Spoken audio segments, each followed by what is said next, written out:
할렐루야. 주님의 은혜와 평강이 우리 모든 성도님들의 가정과 삶 속에 넘쳐나기를 간절히 축원합니다. 이번 명절이나 추석이나 설이나 정말 제사를 드리는 가정, 특별히 믿지 않는 가족들이 제사를 드리는 가정들은 때로는 굉장히 마음에 부담을 가질 수 있습니다. 고향에 가면은 언제든지 제사를 드리라고 하는, 제사에 절하라고 하는 그런 부담감 때문에 참 때로는 제사가 다 지난 뒤에 가기도 하고 또 아예 안 가기도 하고 여러 가지 정말 믿음으로 이 영적인 싸움에 승리하기 위해서 참 애쓰시고 또 하시는 그런 가정들이 많이 있습니다. 그러나 중요한 것은 이것은 영적인 대결이다 하는 것을 우리가 알아야 된다는 것이죠. 영적인 싸움이고 영적인 대결이고 또 이 영적인 싸움은 우리가 이겨야 되는데 거기에는 많은 또 어려움도 따르고 피해도 따르고 또 여러 가지 어려움도 따른다 하는 것입니다. 그러나 우리가 믿음으로 끝까지 나아갈 때 언젠가는 하나님께서 응답하시고 역사하신다, 또 피할 길을 내신다 하는 것을 잊지 마시고 또 그러한 가정들이 계시면은 계속해서 믿음으로 기도할 수 있기를 바랍니다. 제가 만났던 한 형제는 군에 와서 예수를 진정으로 구주로 믿고 또 이렇게 주님을 영접하고 침례를 받고 했던 형제인데 부산대학을 다니다 왔어요. 그런데 이 친구 집은 안동입니다. 안동. 그러니까 얼마나 제사가 많은 동네입니까? 그 아버지는 공무원이었고, 그런데 이 친구가 보니까 웅변도 잘하고 항상 입상을 하는 거예요. 부대에서 하면 표창을 받는 거죠. 표창을 받으면 따라오는 게 뭐가 있습니까? 포상휴가, 4박 5일 포상휴가가 따르는데 꼭 보면은 다른 친구들은 다 휴가를 받으면 7월 달에 받던 8월 달에 받던 그러면 추석 때라든지 또 그 지나서 받으면 설날 때라든지 이런 때는 아무나 못 가니까 그런 때 집에 가서 휴가를 가기를 원하고 대부분 그렇게 가는데 분명히 내가 보니까 지난번에 표창을 받았는데 이 친구가 안 간 거예요. 그래서 제가 물었어요. 아니 왜 안 갔냐? 다른 친구들은 다 이렇게 명절에 휴가 가기를 원하는데 표상휴가 받았는데 왜 안 가느냐? 물었어요. 그랬더니 집에 가면 자기가 장손이고 아버지도 장손이고 자기 아들 하나인데 제사를 드려야 된다는 거예요. 그래서 아예 받았다 말도 안 하고 부대에 지금 근무하기 때문에 못 내려간다고, 안 내려갔다는 거죠. 다른 날 간다고. 그런데 어느 날 그래요. 이제 저녁할 때 돼가지고 인사를 하면서 목사님 이제 저녁할 때가 됐어요.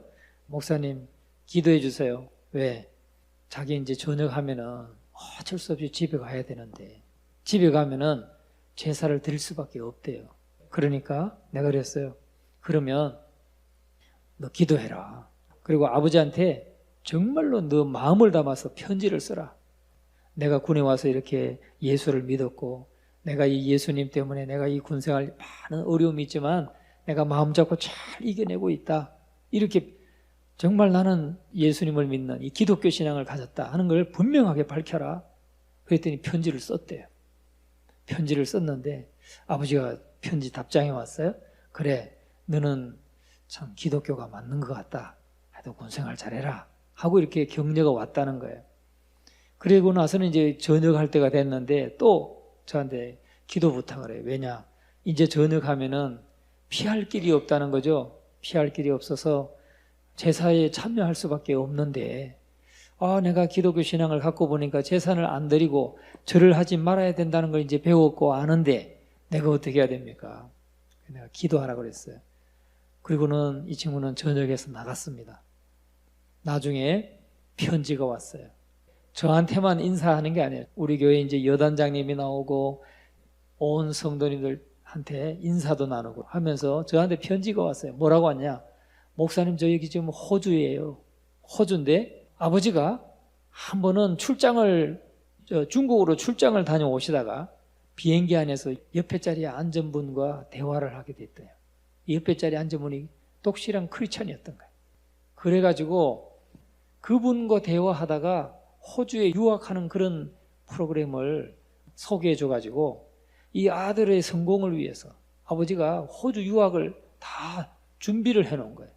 전역하자마자 바로 얼마 한 달도 채 쉬지도 못하고 바로 호주 유학길에 가서 지금 워킹 홀리데이 하면서 호주에서 공부도 하고 하면서 그 한인교회를 섬기는데 주일학교부터 하루 종일 교회에 충성하고 봉사한다 이렇게 편지가 왔어요. 기도하니까 하나님께서 그런 길을 열어주시더라 하는 편지를 받은 적이 있습니다. 여러분, 우리가 영적인 대결에는 언제나 참 하나님께서 그 모든 것을 아시고 하나님이 도우신다는 사실을 믿으시기 바랍니다. 기도하시고 준비하시면 하나님께서 길을 여시고 또 이해해 주시도록 그들의 마음을 열어주시든지 또 환경을 그렇게 만들어 주시든지 하나님께서 도우신다 하는 사실을 여러분 꼭 확신할 수 있기를 바랍니다. 오늘 우리가 읽은 이 본문의 말씀은 참 영적인 대결에 아주 전형적인 모습을 보여주고 있어요. 우리가 영적인 싸움의 대상자들이라는 것을 분명하게 보여주죠. 오늘 본문은 엘리야가 그 바알 선지자 450명과 또 아세라 선지자 400명, 도합 850명 그들과 함께 대결해서 누가 참 신이냐, 누가 참 하나님냐를 가려서 결국은 850명을 다 기드론 시내가에 데리고 가서 다 죽였어요. 그런 대결에서 승리한 이 엘리야의 내용이 오늘 이 본문에 나오고 있습니다. 오늘 이 본문의 배경은 BC 850년경인데 아합이라고 하는 이스라엘의 가장 악한 왕이 있었어요. 이 가장 악했던 아합 왕 때에 이 아합 왕이 그 안에 이세벨을 통해서 바알신이 들어왔어요. 이스라엘에. 이 바알신이 들어와서 온 이스라엘 백성들을 바알신을 숭배하게 하고 선지자들을 잡아 죽이고 하는 이런 악행을 저지르게 되었습니다. 그래서 결국은 다 숨고 엘리야 한 사람 남았습니다. 그래서 하나님의 심판을 선포하면서 이 땅에 벌써 3년이나 되도록 비가 오지 않는 이런 가운데 아합은 엘리야를 잡기 위해서 아주 혈안이 되어 있었습니다. 그러다가 하나님께서 엘리야에게 말씀하시니까 엘리야가 이제 아합에게 만나러 가는 거죠. 결국은 아합을 만납니다. 만나서 하나님의 심판이라는 것을 분명하게 알리고 이세벨이 들여온 이 바알 종교를 통해서 이스라엘 백성들이 영적으로 이렇게 하나님 앞에 범죄하고 그리고 하나님을 떠나고 그리고 또 하나님 앞에서 악행을 저지르는 이러한 모든 것들을 다 심판하기 위해서 하나님께서 비를 내리지 않고 있다 하는 것을 선포하게 됩니다. 그러면서 이 엘리야가 아합에게 요구하는 거예요. 당신하고 온 백성들 다 모으시오. 그리고 바알 선자들 다 모으고 아스라 선자들 다 모아서 우리 한번 누가 참 하나님인가 한번 가려봅시다. 그러니까 아합이 좋다. 그래가지고 850명을 다 모았어요. 바알 선자 450명, 아세라 선자 400명을 다 모아서 한자리에 모으고 또 이스라엘 백성들 올 수 있는 사람 다 모아서 갈멜산에 지금 모였습니다. 그래가지고 대결을 벌이는데 오늘 본문 말씀이 그 대결을 벌이는 장면입니다. 그래서 송아지 2마리를 가져오게 하고 한 마리는 바알 선자들, 아세라 선자들이 잡게 하고 한 마리는 또 엘리야가 잡고 제단을 만들어 놓고 그리고 거기에 물을 붓게 하죠. 물을 4통씩 3번이나 붓습니다. 그래서 흠뻑 적시는 거죠. 그렇게 해서 제단으로도 아주 물이 흐르도록 그렇게 해서 물이 가득 차게 했습니다. 그리고는 바알 선자들이 하루 종일 너희가 먼저 한번 기도해봐라. 만일 이 불이 사람이 붙인 불 말고 하늘에서 불이 내려서 불이 임하는 그 신이 참신이다. 우리 한번 대결하자 해서 좋다. 그렇게 해서 오늘 이 본문의 말씀이 진행되고 있습니다. 그러면서 오늘 36절 같이 한번 읽어봅니다. 저녁 소재 드릴 때에 이르러 선지자 엘리야가 나아가서 말하되 아브라함과 이삭과 이스라엘의 하나님 여호와여 주께서 이스라엘 중에서 하나님이신 것과 내가 주의 종인 것과 내가 주의 말씀대로 이 모든 일을 행한 것을 오늘 알게 하옵소서. 여호와여 내게 응답하옵소서. 내게 응답하옵소서. 이 백성에게 주 여호와는 하나님이신 것과 주는 그들의 마음을 되돌이키심을 알게 하옵소서. 하루 종일 바알의 선자들은 아무리 자기들 신에게 불을 내려달라고 요청했지만은 불이 임하지 않았습니다. 그래서 저녁 소재 드릴 때에 선지자 엘리야가 나가서 야 이제 치워라. 내가 하나님 앞에 구하겠다. 하고는 하나님께 구하는 거죠. 참 보면 아브라함과 이삭과 이스라엘의 하나님, 즉 야곱의 하나님 여호와여, 주께서 이스라엘 중에서 하나님이신 것과 내가 주의 종인 것과 내가 지금 이렇게 하는 것이 다 하나님의 말씀대로 이 모든 일을 행하는 것임을 알게 해 주시옵소서 하고 하나님 응답해 달라고 기도하니까 하나님이 불을 내려주셨어요. 사람이 붙이지 않았습니다. 하늘에서 불이 내렸다고 그랬어요. 38절 다시 한번 읽어봅니다. 이에 여호와의 불이 내려서 번제물과 나무와 돌과 흙을 태우고 또 도랑의 물을 핥은지라. 이야, 정말 이런 기도의 응답을 받을 수 있다면 얼마나 좋을까요? 우리가 기도하면 이런 기적이 막 일어나고 뭔가 눈에 보이는 이런 놀라운 기적, 말할 수 없는 기적이 일어나면 얼마나 좋을까요? 그런데 여러분 놀라지 마세요. 이러한 기적이 엘리야에게 날마다 일어났습니까? 그렇지 않습니다. 엘리야에게도 수없이 많은 기도의 시간들이 있었다는 사실. 그래서 그 기도가 하나님 앞에 쌓여서 지금 하나님이 필요해서 이런 기적과 이사를 나타내 주시고 있다는 사실이죠. 우리는 오늘 이 시간 이 말씀을 통해서 우리의 탄식도 기도로 올라간다는 사실을 기억하시기 바랍니다. 지금 이 3년 동안 엘리야도 도망 다녔어요. 아합에게 이세벨에게 도망 다녔어요. 탄식했습니다. 그런데 그 기간이 3년이라고 하는 기간이 있었다는 사실이죠. 그러면 우리는 생각할 때 이 3년은 지금 다 잊어버리잖아요. 그런데 3년 동안 엘리야가 얼마나 하루에도 수십 번씩 하나님 앞에 얼마나 기도했겠어요. 그런데 그 기도가 쌓여서 오늘 이러한 열매를 맺고 있다. 하나님이 필요한 때에 하나님이 이런 역사를 나타내시고 있다 하는 사실입니다. 평소에 기도 안 하다가 이러한 기적을 달라고 기도한다고 해서 기적이 나타나겠습니까? 아니에요. 물론 그 의지는 내 의지에 따라서 주시는 것이 아니라 하나님의 의지에 따라서 주시는 것이지만 중요한 것은 단식으로 기도하던 우리가 그렇게 하나님 앞에 기도하는 그 기도가 쌓이고 쌓여서 오늘 필요한 때에 이런 역사가 나타났다 하는 것을 우리는 잊어서는 안 된다는 것입니다. 하나님 우리의 기도를 들으시는 분입니다. 믿습니까? 하나님 우리의 기도를 들으시는 분입니다. 기도가 아니라 탄식하는 말도 하나님이 들으십니다. 우리가 혼자 마음으로 생각하는 것도 하나님이 듣고 응답하십니다. 때로는요, 정말 난 기도한 적도 없지만 단지 야 나도 저거 갖고 싶다. 나도 저기 한번 저런 집에 한번 살고 싶다. 야 나도 저런 나라 가서 한번 공부하고 싶다. 이렇게 마음만 먹은 건데도 하나님이 응답하시는 게 있습니다. 여러분 저도 그런 경험을 한 적이 있어요. 세상에 저는 일산에 근무한 적이 있어요. 일산에. 그런데 10년이 지나도록 한 12년이 지나도록 그런 도시에 근무한 적이 없어요. 도시에는 근무한 적이 없어요. 근데 일산이라고 하는 구사단에 근무한 적이 있는데 그거는 참 제가 전에 볼 때 다 잘 나가는 사람만 가는 데인 줄 알았어요. 지휘관들도 노태우 대통령 이런 분들 그 구사단장 했어요. 이필섭 합참의장 이런 사람들이 그 구사단장 했어요. 그러니까 구사단 근무했고 그는 아무나 못 가는데 목사님들도 보면 군 안에서 또 잘 나가시는 분이 또 가셔요. 나 같은 사람 갈 생각을 못 했어요. 그런데 한날은 그래요.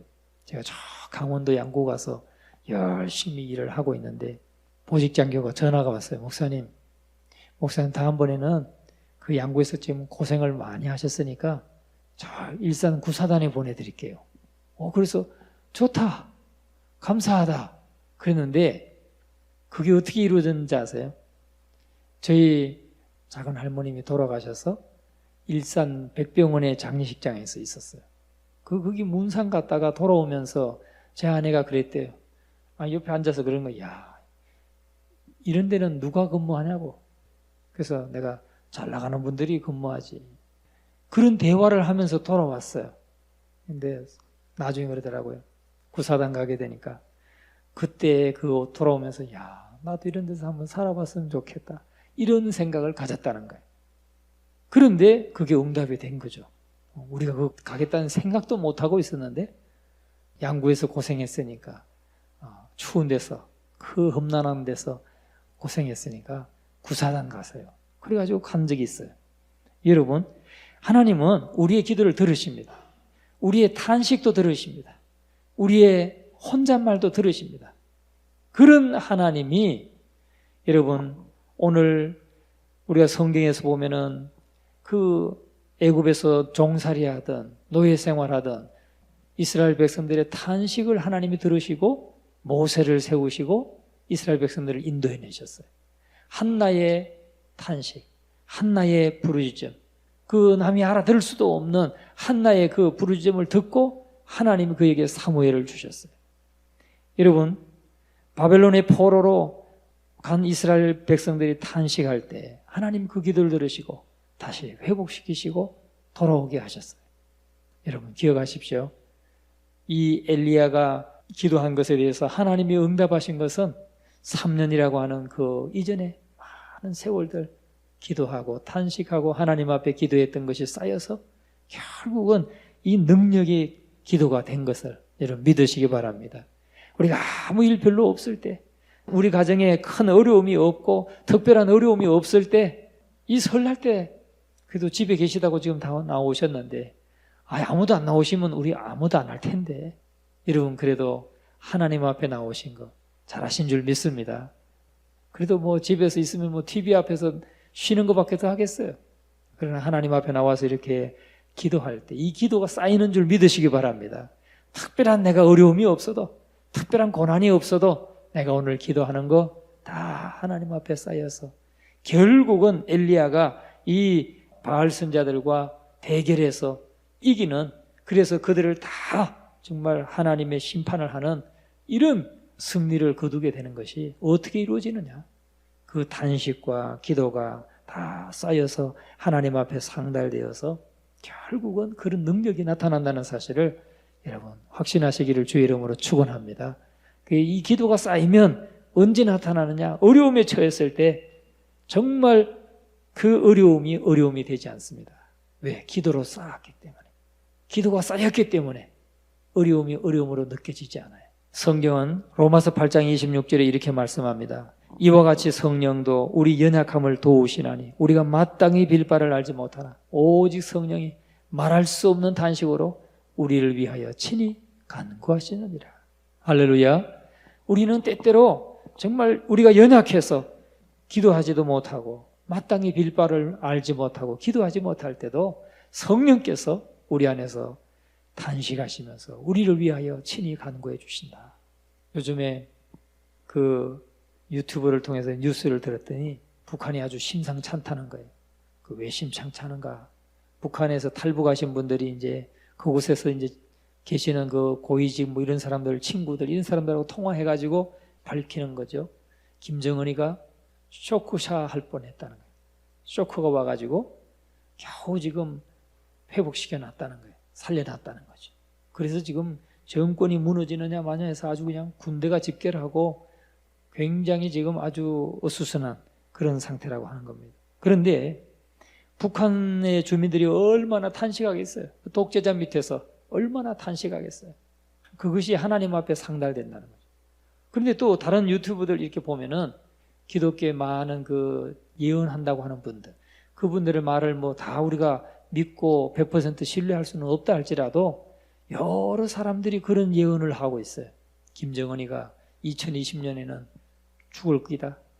그리고 남북이 통일이 가깝다. 뭐 그런 예언을 한다고 그래요. 저도 비슷하게 생각해요. 왜? 김정은이가 얼마나 악독하게 지금 통치합니까? 정말 얼마나 수많은 사람을 죽였습니까? 그 억울하게 죽어가는 사람들이 하나님 앞에 부르짖는 호소가 하나님 앞에 상달되지 않겠습니까? 상달되죠. 이제는 무너질 때가 됐다는 거죠. 무너질 때가 됐어. 누구나 그 정도는 예견할 수 있어요. 그래서 나는 거기에 우리 교회도 좀 일조하고 있다. 여러분의 기도도 일조하고 있다. 우리 금요일마다 김정은의 악한 정권은 무너지게 해주시고 기도하잖아요. 여러분 기도 안 하셨어요? 저는 오늘도 할 거예요. 빨리 무너지게. 무너져야 돼요. 김정은의 악한 정권, 이 독재자 정권은 무너져야 돼요. 그 북한에서 압제당하고 그렇게 한 사람들이 또 수많은 사람들이 청당하고 총살당하고 지금 얼마나 그 독재가 심합니까? 그런데 그 탄식이 하나님 앞에 상달된다. 우리의 탄식도 하나님 앞에 기도로 올려지고 있다 하는 사실을 우리가 기억해야 될 줄로 믿습니다. 그래서 이스라엘의 여호와가 바로 우리 하나님이시고 엘리야의 하나님이 우리의 하나님이시고 바로 저와 여러분의 하나님이시라는 사실을 확신하시기를 주의 이름으로 축원합니다. 이 말씀은 다시 말하면 엘리야가 그렇게 쫓겨다니면서 탄식하고 기도했던 그 기도가 쌓이고 그래서 또 필요한 때에 기도할 때 하나님의 능력이 나타나는 것처럼 오늘 우리들의 삶도 평시에 늘 이렇게 기도로 쌓아진 기도가 어려운 때에 또 필요한 때에 하나님의 능력으로 하나님께서 역사해 주신다는 사실을 여러분 확신할 수 있기를 주님의 이름으로 축원합니다. 그런데 우리가 여기서 하나 더 기억해야 될 것이 있습니다. 그건 뭐냐면 우리가 누가복음 18장 1절에서 8절의 말씀에 보면은 저도 때때로 그렇게 설교했던 적이 있는데 다시 한번 연구를 하면서 준비를 보니까 좀 그렇게 설교했던 것이 조금 잘못된 부분이 있구나 이런 생각이 들어요. 무슨 말씀이냐면은 불의한 재판관의 비유가 나오죠. 불의한 재판관의 비유가 누가복음 18장 1절에서 나옵니다. 그런데 하나님의 응답을 가져오는 열쇠, 하나님이 응답을 가져오는 열쇠를 그 불의한 재판관 앞에 나가서 그냥 밤낮 없이 나가가지고 계속해서 괴롭히면서 자기의 억울함을 풀어달라고 했던 그 과부의 끈질김이 바로 하나님의 응답을 가져온 열쇠, 재판관이 그를 도와주게 했던 열쇠다. 그런 것처럼 설교했던 적이 있습니다. 그게 좀 잘못된 설교였구나 하는 것을 다시 깨닫게 돼서 여러분들에게 다시 이거 말씀드립니다. 이것은 다시 말하면 불의한 재판관을 밤새 괴롭혀서 과부가 끈질기게 요구해가지고 정말 너무 괴롭고 귀찮아서 들어주는 그런 재판관 것처럼 이렇게 포기하지 않고 부르짖는 강청에 있는 것처럼 말씀을 전했던 적이 있습니다. 물론 그런 면도 전혀 없지는 않겠죠. 우리가 기억해야 될 것은 하나님의 선하심을 신뢰하는가 아닌가 그 말씀을 하고 있다는 거예요. 그 말씀. 하나님의 선하심을 신뢰하고 있는가 안 하는가. 신뢰하는 사람은 끝까지 포기하지 않고 하나님의 선하심을 신뢰한다는 거죠. 그래서 구한다는 거죠. 구하다가 포기하는 사람은 하나님의 선하심을 완전히 다 믿지 못하고 완전히 다 의지하지 못하고 중단하는 것을 말하는 것이고. 그런데 그 과부가 응답받은 것은 하나님의 선하심을 끝까지 신뢰하고 하나님 앞에 구했기 때문에 응답받았다는 말씀인 것이죠. 여러분 오늘 저와 여러분이 정말 하나님 앞에 나가서 기도할 때에 응답하고 안 하고 그거는 하나님의 고유 권한이에요. 하나님의 마음이에요. 그렇죠? 하나님의 마음입니다.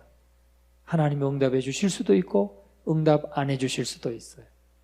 그런데 하나님이 응답해 주시는 거라면 내가 끝까지 하나님의 선하심을 내가 부르짖어 기도할 때 하나님은 응답하시는 분이라는 것을 믿고 포기하지 않고 끝까지 신뢰하고 기도하다 보면 하나님이 반드시 응답하신다.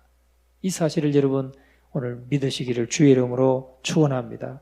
하나님이 우리의 기도를 들으시는 분이라는 것을 잊지 마시고 우리가 탄식을 하든 우리가 때로는 혼잣말을 하든 마음속으로 생각하든 정말 그 간절한 간구를 하나님의 신실하신 분임을 믿고 포기하지 않고 끝까지 하나님 앞에 아뢰면 하나님은 반드시 언젠가는 응답하시고 역사하시고 도우시는 하나님이시다 하는 사실을 잊지 마시기를 주님의 이름으로 축원합니다. 오늘 이 밤에 그래서 하나님 앞에 나갈 때에 저와 여러분이 하나님의 신실하심을 믿으시기를 주의 이름으로 축원합니다. 그래서 문제 해결이 중요한 게 아니에요. 오늘 하나님 앞에 기도하면서 내가 오늘 기도했으니까 오늘 당장 내가 응답받아야 되겠습니다. 이런 문제 해결이 중요하지 않습니다. 중요한 거는 하나님과 나와의 관계, 하나님 앞에 나를 세워서, 지금 엘리야가 하나님 앞에 자신을 세워서 하나님의 능력이 나타났던 것처럼 하나님 앞에 서기에 합당하게 자신을 세우는 것, 그래서 하나님께서 도우시는 이런 역사가 일어나야 되겠다. 단지 내가 오늘 기도해서 그 기도가 당장 해결되고 그러면 내가 좀 더 기쁘고 감사하고 이걸 떠나서 우리가 하나님 앞에 나갈 때는 언제나 하나님과의 관계를 더 돈독히 하고 더 가까이 하고 더 하나님과 더 하나 되는, 하나님 앞에 정말 다른 어떤 죄나 어떤 장애물이 없이 하나님과 내가 설 수 있는 관계, 그게 될 수 있도록 우리가 준비하는 것이 중요하다 하는 것입니다. 오래전에 완전 하반신 마비, 그러니까 등산을 하다가 추락해가지고 허리가 부러져서 완전 하반신이 마비된 이 캐나다 사람이 이 캘리포니아의 1000m 암벽에 등정을 성공했답니다. 1000m 암벽이니까 얼마나 높은 겁니까? 다리는 쓸 수 없어요. 암벽 등반가들 보면은 다리로 디디고 손으로 땡기고 또 발로 차고 매달리고 그러면서 암벽을 등반하잖아요. 근데 이 사람은 하체는 전혀 쓰질 못하는 거예요. 팔의 힘으로만 1000m, 1km의 그 암벽으로 올라가야 되는데 친구가 쳐준 그 밧줄을 잡고 그 암벽을 올라갔어요. 성공했어요. 그런데 며칠 만에 갔냐면 9일 만에 9일 동안 매달려서 올라간 거예요. 왜 있잖아요. 뭐 이렇게 땡기면 잡고 땡기고 잡고 땡기고 올라가는 그 기구를 가지고 팔의 힘으로만 올라갔다는 거예요. 9일 동안 몇 번을 했냐면 로프를 7000번을 당겼대요. 그래서 기자가 물었어요. 당신 어떻게 그걸 성공할 수 있었냐? 그랬더니 자기는 한 번에 15cm씩 한 번 팔을 당길 때마다 15cm만 올라가는 거예요.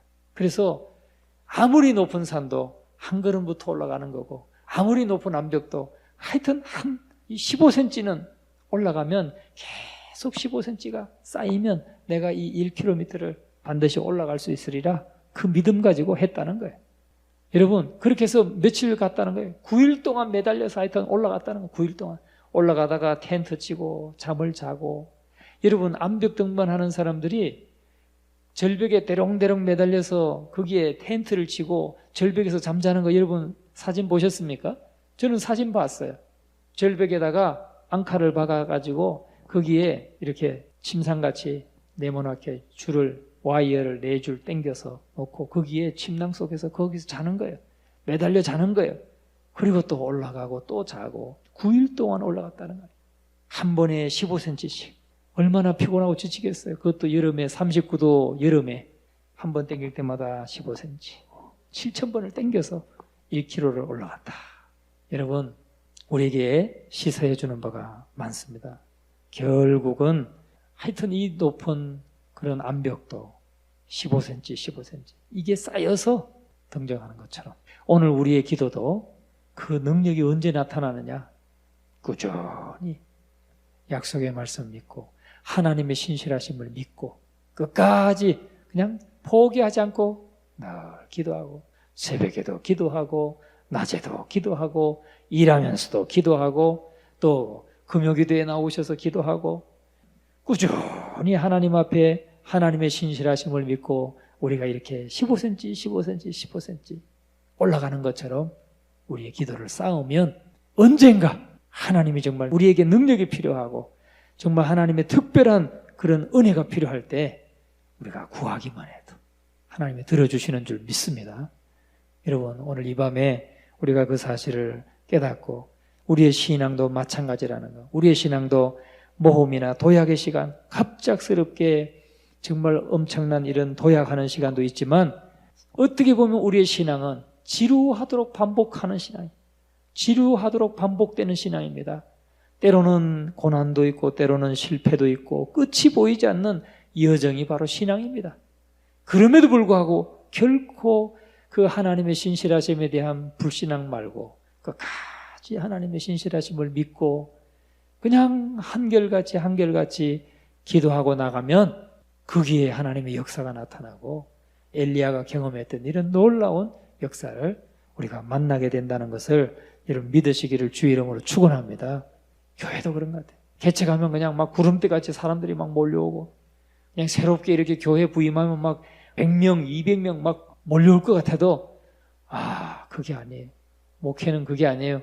개최 가신 분 얘기 들어보면 간증 들어보면 한 30명 모이고 막 그렇게 가지고 5년, 6년 가다가 보니까 또 한 50명 되고 또 한 거의 100명쯤 됐는데 어느 날 한 사람이 술렁술렁 하니까 그냥 또 문제를 일으켜 가지고 한 20명 데리고 나가. 그러면 쿡 주저앉았다가 실망해 가지고 또 눈물 쏟으며 기도하고 또 열심히 전도하고 하다가 그런 거 몇 번씩 반복하면서 100명 되고 150명 되고 200명 되고 그렇게 부흥하더라고요. 우리 교회도 지금 마찬가지로 믿습니다.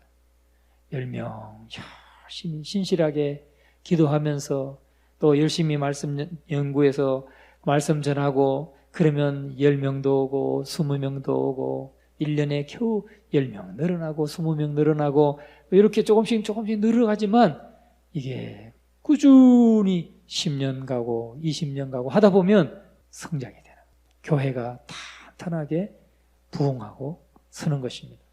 그러니까 부흥한 교회들이 다 그렇게 부흥한 거예요.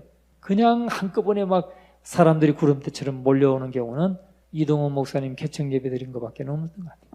개척 예배 드릴 때 2,000명 왔다고 하던데 이동원 목사님이니까 전에 섬겼던 사람들이 또 가고 했겠지만 여러분 우리는 이렇게 정직과 성실로 열심히 땀 흘리고 말씀을 준비해서 전하고 가르치고 하다 보면 하나님께서 한 사람 한 사람 붙여주시고 세워주시고 하면서 또 부흥해 갈 줄로 믿습니다.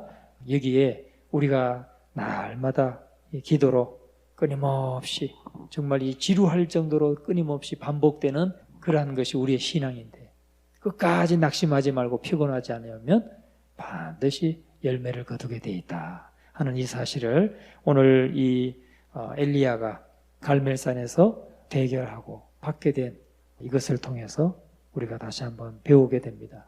오늘 이 밤에 우리가 간구하는 기도가 하나도 헛되지 않고 하나님 앞에 다 상달될 줄 믿습니다. 이것이 다 쌓여서 능력으로 역사하게 될 줄 믿습니다. 우리 모두가 그러한 능력을 경험하는 우리의 신앙과 삶이 되기를 간절히 축원합니다.